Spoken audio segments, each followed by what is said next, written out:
প্রিয় দর্শক, আজকে আপনাদের সামনে উপস্থিত হয়েছি আমি অজিত কুমার মণ্ডল। ইতু পূজা নিয়ে কিছু বলবো, যে পূজা বাংলাদেশে কেন গোটা ভারতেই প্রচলিত, যে পূজার ইতিহাস সহ বেশ কিছু গুরুত্বপূর্ণ, তাৎপর্যপূর্ণ ও তথ্য সম্বলিত বিষয় উপস্থাপনা করব। মূল পর্বে যাবার আগে আপনাদেরকে প্রফেসর এ কে এম চ্যানেলের পক্ষ থেকে নমস্কার জ্ঞাপন করছি। কিছু প্রশ্ন উপস্থাপনা করছি। 1. ইতু পূজা কী বা ইতুব্রত কী? 2. কখন এই পূজা হয়? 3. এই ইতুর নাম ইতু কেন? 4. আসলে এটি কোন দেবতার পূজা? 5. এই পূজার প্রচলন কবে থেকে হয়? 6. এই পূজার পিছনে ইতিহাস কী আছে? 7. সূর্য কী করে ইতু নামে স্ত্রী হলেন? 8. এই ব্রত বা পূজাতে বট, শাক, সুপারি, টাকার কয়েন ইত্যাদি লাগে কেন? ইত্যাদি সমস্ত বিষয় নিবেদন করব। আপনি ভিডিওটি প্রথম থেকে শেষ পর্যন্ত দেখুন, সব আমি নিবেদন করব। 1. ইতু পূজা কী? ইতু পূজা হলো কার্তিক সংক্রান্তি থেকে অগ্রহায়ণ সংক্রান্তি পর্যন্ত এই পূজা বা ব্রত পালন করা হয়। এই পূজা সূর্যেরই পূজা। মিত্র সূর্যের নাম কেন? এই পূজা মিত্রের পূজা, কারণ সূর্য তুলা রাশি থেকে বৃশ্চিক রাশিতে অবস্থান করেন, তখন তার নাম হয় মিত্র। মিত্র শব্দের অর্থ বন্ধু। বন্ধুর ভূমিকা হলো বন্ধুকে ভালো রাখা। সবার বন্ধু হলো সূর্য, কারণ সূর্য আছে বলেই আমাদের খাদ্যশস্যের সমৃদ্ধি থেকে শুরু করে এক কথায় সন্তান জন্মলাভ করা থেকে মৃত্যুর আগে পর্যন্ত সূর্য থেকে আমরা পুষ্টি লাভ করে থাকি। সূর্য না থাকলে শরীরে রোগের পাহাড় জমত এবং অকালে প্রাণটাই যেত। আচ্ছা, ইতু নামটি এরকম হলো কেন? ইতু নামটি ইতু কেন? না, সূর্যের বিভিন্ন নামের মধ্যে মিত্র ও আদিত্য অন্যতম। মিত্র, মিত্ত, মিত, মিতু, ইতু, এইভাবে কথাটি এসেছে। আদিত্য থেকেও আসতে পারে। আদিত্য, আইচ্য, আইচ, আইত, মাইত, মাইতু, মিতু, ইতু। আবার অনেকে মনে করেন যে ঋতু শব্দ থেকেও ইতু কথাটি আসতে পারে। অনেকে আবার বলেন ইন্দ্র থেকেও ইতু কথাটির উদ্ভব হতে পারে। এখন ইতু কোন দেবতার পূজা? না, মিত্র থেকে ইতু শব্দটি এসেছে, তার প্রমাণস্বরূপ বলতে পারি যে ইতু পূজা মূলত রবি শস্যের পূজা, যেটি বৈদিক যুগ থেকে চলে আসছে। কোনো কোনো ভাষাবিদ বলে থাকেন যে এটি পারস্য থেকে আর্যরা নিয়ে এসেছিলেন। রবি শস্য তো সূর্য ছাড়া হতেই পারে না, যার জন্য নামটিই হচ্ছে রবি শস্য।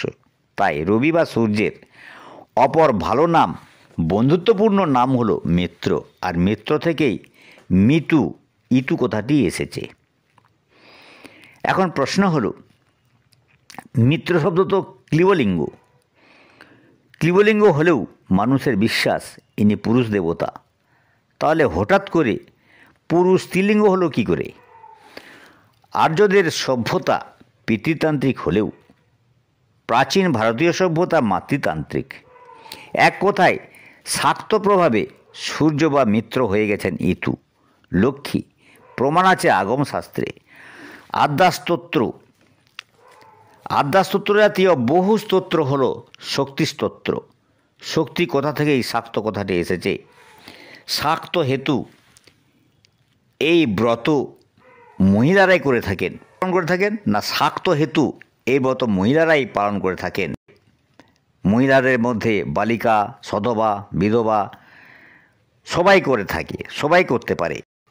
বলাই হলো যে বহু প্রাচীন যুগ থেকেই, প্রায় 7-8 হাজার পূর্ব থেকেই এই পূজা চলে আসছে, এই পূজা প্রচলিত আছে। এই পূজা শক্তিরই পূজা, তাই তিনি হয়ে গেছেন ইতু। শক্তিকে ক্ষেত্র বলা হয়। ক্ষেত্র হলো বীজ বপনের জায়গা বা ক্ষেত্র। রবি শস্য ক্ষেত্রে হয়ে থাকে, যেগুলি মানুষের প্রধান খাদ্য, সেগুলি ক্ষেত্রে উৎপন্ন হয়ে থাকে। এই কাজের দায়িত্ব মহিলারাই প্রথম নিয়েছিলেন। তার নমুনা হলো ইতু পূজা। এ পূজার ইতিহাস কী বা এই ব্রতের ইতিহাস কী? ইতিহাস আর্যরা ভারতে এসে শস্য উৎপন্ন করেছিলেন, নারীরা এই কাজে এগিয়ে এসেছিলেন। এটি মূলত শস্যেরই পূজা। দুর্গাপূজার কলাবইয়ের পূজার মতো এটিও প্রকৃতির পূজা, শস্য বপনের পূজা, যার অধিষ্ঠাত্রী দেবী হলেন লক্ষ্মী। এই লক্ষ্মী হলেন ইতু।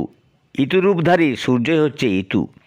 ইতু পূজার উপকরণ লক্ষ্য করলে দেখা যাবে যে এটি শস্যেরই পূজা, যেটি মহিলারাই সূত্রপাত ঘটিয়েছিলেন। পূজা বা ব্রতের উপকরণ: কার্তিক সংক্রান্তির আগের দিন ধান, গম, যব, সর্ষে, মটর, মুগ, অড়হর ও ছোলা এই 8 প্রকার শস্য ভিজিয়ে রাখতে হয়। সংক্রান্তিতে কোনো মালসা বা সরাতে মাটি দিয়ে এগুলি ছড়িয়ে দিতে হয় এবং তার মধ্যে 2টি স্বস্তিক চিহ্নযুক্ত ঘট বসাতে হয়। এই ঘট দুটি হলো সূর্য বা মিত্র আর ইতু দেবীর। মালসাতে কিছু শুষ্নী শাক সহ 5টি বটের ডাল দেওয়া হয়, কারণ বট হলো অক্ষয়। বট দেওয়ার অর্থ হলো এর ফল হবে অক্ষয়। আর শাক দেওয়ার অর্থ হলো যা শোক হরণ করে, তাই তার নাম শাক, তাই শাক দেওয়ার বিধি। আর লক্ষ্মী দেবী যেহেতু ধনের দেবী, সেই টাকার কয়েন দেওয়া হয় আর গোটা সুপুরি দেওয়া হয়। সুপুরি দেওয়ার অর্থ হলো যার বাড়ি হবে সুন্দর, সুসুন্দর পুরী অর্থাৎ নগর, মনোরম বাসস্থান, তাই সুপুরি দেওয়া হয়। ব্রতীর বিধি: ব্রতী কী করবেন না, নিরামিষ আহার করবেন সেদিন প্রতি রবিবার। ফল না, কুমারীরা ইন্দ্রের মতো বর পায়, সধবারা পুত্রকন্যা নিয়ে সুখে ঘর সংসার করতে পারে, বিধবারা সূর্যের কৃপায় মোক্ষ লাভ করতে পারে, যে যা চায় সে তাই ইতুর কৃপায় লাভ করতে পারে। আজকে এই পর্যন্ত। ভিডিওটি কেমন লাগলো? যদি ভালো লাগে তাহলে চ্যানেলটি সাবস্ক্রাইব করুন আর পাশে থাকা বেল আইকনটি আপনি প্রেস করুন। লাইক করতে পারেন, শেয়ারও করতে পারেন। আরও যদি কিছু জানার থাকে তাহলে কমেন্টস বক্সে জানান। ধন্যবাদ।